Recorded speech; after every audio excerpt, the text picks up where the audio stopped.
এ বান্দা, আমি আল্লাহর কুদরত কত বড়।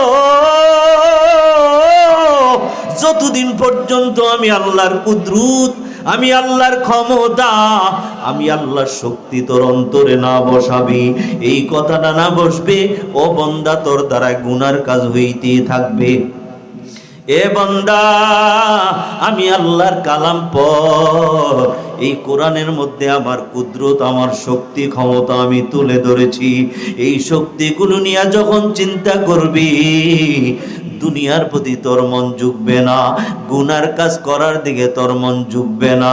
আমি আল্লাহকে তালাশ করবি, আমি আল্লাহরে কোথায় পাওয়া যায়।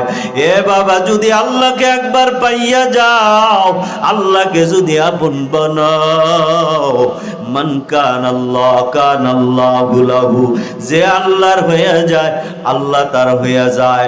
আল্লাহ যার হয়ে যায় সারা দুনিয়া তার হয়ে যায়। তার কোনো চিন্তা নাই, তার কোনো পেরেশানি নাই।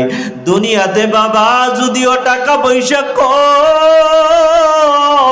ওই লোকটার অন্তরে কোনো পেরেশানি নাই, ওই লোকটার মধ্যে কোনো বাবা চিন্তার ভাঁজ নাই, চিন্তার কোনো দাগ নাই।